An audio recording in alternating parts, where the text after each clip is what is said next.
Lantas seperti apa strategi yang disiapkan untuk menghadapi arus balik dengan tetap menjamin keamanan dan keselamatan pemudik? Sudah bergabung bersama kami pemirsa, Dirgakum Korlantas Polri, Brigjen-Pol Raden Slamet Santoso. Pak Dir, selamat pagi. Selamat pagi, Mas. Ya, izin Pak, jadi tadi sudah ada evaluasi yang juga sudah kami tampilkan ya Pak. Jadi dari Ya, kontraflow ini tetap akan diberlakukan ya Pak untuk arus balik ya?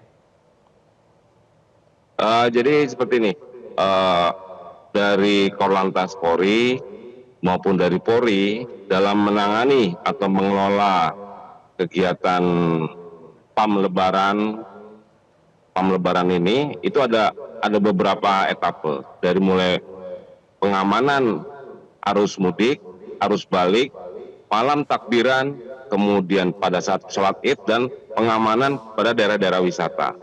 Nah, kepada arus mudik itu ada beberapa CB, ada beberapa cara bertindak dari mulai upaya pelaksanaan rekayasa lalu lintas, ada juga kegiatan-kegiatan lain. Seperti misalnya pelaksanaan kontraflow. Kontraflow itu adalah salah satu cara bertindak kita. Cara bertindak kita untuk mengurai kepadatan yang ada pada ruas-ruas jalan tertentu, baik itu di jalan tol maupun di jalan arteri.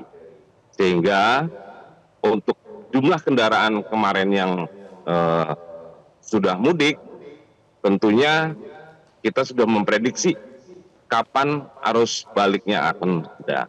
Nah, ini nanti sesuai dengan hasil arahan dari Bapak Kapolri, kita akan rapatkan lagi dan akan kita evaluasi terhadap pelaksanaan cara bertindak baik itu kontraflow, one way, delaying system maupun penggunaan buffer zone.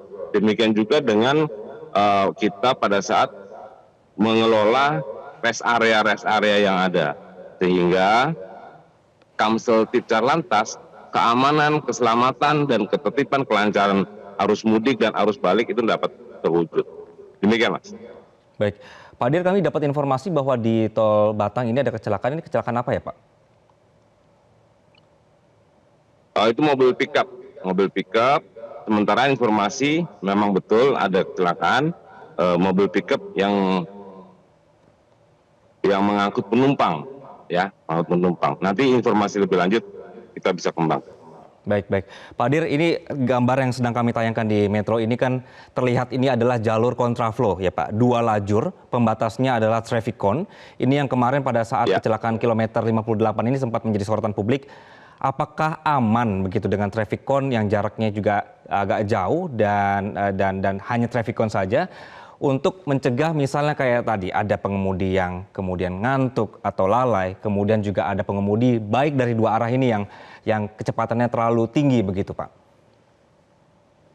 Ya, oleh karena itu merupakan bagian dari evaluasi kita dengan jasa Bina Marga, sehingga nanti untuk pelaksanaan kontraflow ada beberapa evaluasi. Kita akan lebih menggunakan merapatkan lagi traffic cone, kombinasi antara traffic cone dengan water barrier.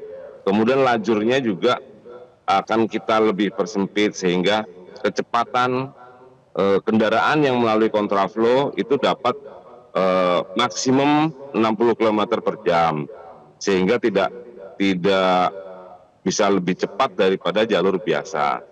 Kemudian kita juga akan menggunakan safety car. Itu pada saat pelaksanaan kontraflow, sebenarnya di jalur masuk itu sudah kita kasih rambu-rambu, sudah kita berikan rambu, ada petugas di situ.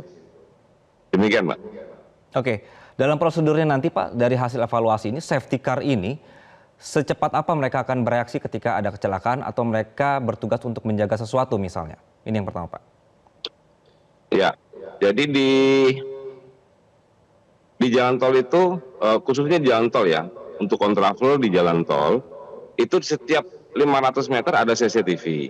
Kemudian kita siapkan juga petugas-petugas evakuasi dan ambulan serta derek untuk merespon apabila ada kendaraan yang terjadi gangguan, baik itu kendaraan yang mogok maupun yang terkendala, sehingga kita dapat dengan cepat mengambil tindakan secara komprehensif sehingga arus lalu lintas itu dapat berjalan dengan lancar kembali. Demikian. Baik, berarti safety car ini nanti keberadaannya tidak mengganggu lajur si kontraflow itu sendiri ya Pak? Tidak. Oke. Pak, tadi itu sempat ada informasi bahwa atau kita melihat kembali kasus kecelakaan yang di kilometer 58 ini ada dugaan dia mengantuk, ada dugaan ingin istirahat ke bahu jalan seperti itu. Ketika ada dua lajur kontraflow seperti ini, ketika ada mobil yang kemudian bermasalah atau si pengemudi mungkin ada hambatan, seharusnya memang kemana Pak? Karena kalau ke kanan akan melawan arah, ke kiri juga nanti akan menghalangi lajur kontraflow. Ya, untuk masyarakat yang menggunakan jalur kontraflow, pertama kontraflow ini tadi pertama adalah salah satu cara bertindak kita. Kemudian kita juga mengenal lalu lintas kiri, sehingga apabila terjadi kendala di jalur kontraflow yang kecepatannya tidak terlalu cepat, itu tetap harus merapat ke kiri, merapat ke lajur kiri di bahu jalan belah kiri, bukan di kanan ya.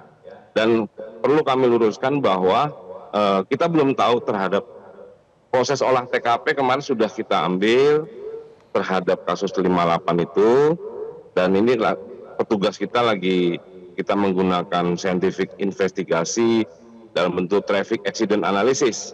Nanti bisa ketemu tuh untuk pra kejadian dan pasca kejadiannya. Baik, Pak Dir, rekayasa lalu lintas kemarin ini sudah diterapkan, ini di skenarionya diberlakukan untuk mengurai kemacetan begitu ya. Namun faktanya masih ada keluhan kepadatan kendaraan. Ada apa sebenarnya Pak? Bagaimana? Mohon ulangi. Ya, pada saat kemarin sudah diberlakukan rekayasa ya Pak untuk beberapa ruas jalan tol begitu. Namun faktanya di lapangan ini masih ada keluhan dari pemudik yang terdapat kepadatan kendaraan. Sebenarnya ada apa di lapangan Pak? Ya, jadi setiap tahun sebenarnya untuk tingkat peningkatan jumlah kendaraan itu cukup luar biasa. Itu tidak sebanding dengan kapasitas jalan yang ada. Oleh karena itu kita stakeholder terkait itu mempersiapkan betul untuk mengatur kelancaran, keselamatan, dan keamanan para pemudik itu. Sehingga kita menggunakan beberapa cara bertindak itu dari mulai penjagaan, patroli panduan kecepatan, terus kalau memang kapasitas jalan itu tidak memenuhi, sebagaimana kita ketahui bersama bahwa ruas jalan di tol Jakarta Cikampek, kemudian ada beberapa bottleneck di tol Cipali itu ada menurun menjadi 2 lajur, kemudian kita menggunakan one way. Apabila kita tidak menggunakan one way sampai ke Kali Kangkung, tentunya bottleneck-nya itu akan lebih parah begitu. Jadi ini merupakan evaluasi kita baik itu terhadap kecelakaan karena kita utamakan keselamatan, kemudian kemacetan juga, kepadatan arus lalu lintas itu kita akan evaluasi. Mudah-mudahan nanti pada saat arus balik bisa lebih baik lagi, dan tentunya masyarakat yang mudik dan balik itu bisa aman, selamat, dan sesuai dengan tagline kita, mudik ceria, penuh makna. Baik. Berarti memang ada peningkatan kendaraan yang luar biasa ya Pak pada arus mudik kali ini.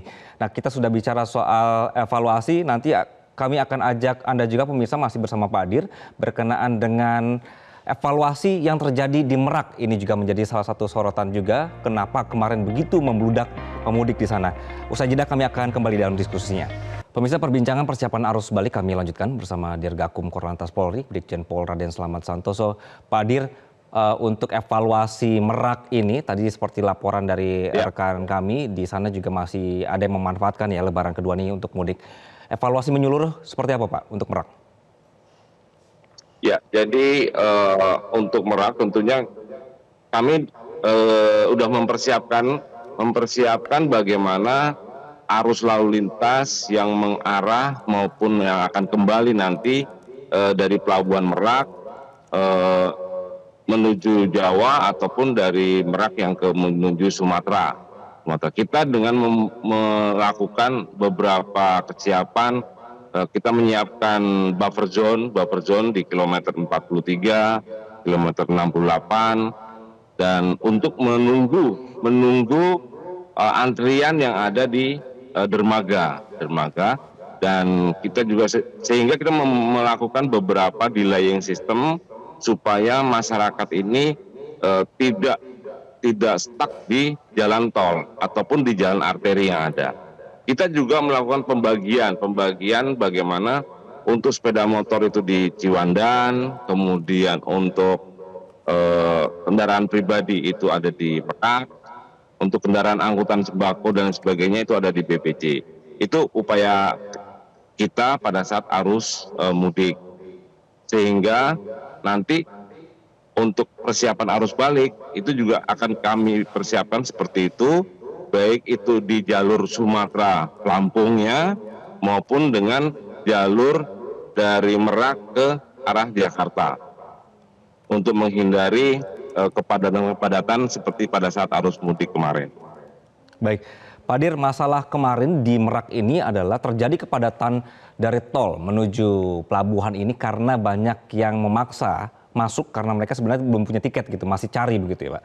Untuk arus balik dari tol Terbanggi Besar menuju ke Bakauni, ini kan fasilitasnya juga tidak semumpuni misalnya tol-tol yang ada di Jawa ya Pak ya. Ini bagaimana untuk memaksimalkan bahwa nanti mereka balik lagi ke Jawa, ini sudah punya tiket, kemudian ketika mereka terjadi kepadatan, rest areanya juga mumpuni, begitu Pak? Iya, kita sudah koordinasi dengan ASDP yang di Bakauheni, dan untuk di ruas tol, untuk rest area yang akan kita gunakan sebagai buffer zone menunggu informasi yang kesiapan dermaga atau kesiapan armada kapal yang mengangkut, itu masyarakat akan kita delay dulu di beberapa rest area yang ada di Terbanggi Besar, dari Lampung sampai ke Terbanggi Besar itu malah lebih banyak dia, lebih banyak untuk kapasitas delaying sistemnya plus jumlah rest areanya. Jadi mudah-mudahan tetap delaying system, buffer zone itu akan kita lakukan sehingga masyarakat, kalau masyarakat ini rest area atau delaying di rest area itu akan lebih bagus, lebih baik, sehingga masih ada fasilitas-fasilitas tertentu di rest area yang ada. Baik. Ya, mudah-mudahan apa yang terjadi di arus mudik ini bisa menjadi evaluasi dan arus balik lebih lancar begitu ya. Dirgakum Korlantas Polri, Brigjen Pol Raden Slamet Santoso, terima kasih atas waktu Anda di pagi ini. Ya, terima kasih Mas. Jelajahi cara baru mendapatkan informasi. Download Metro TV Extend sekarang.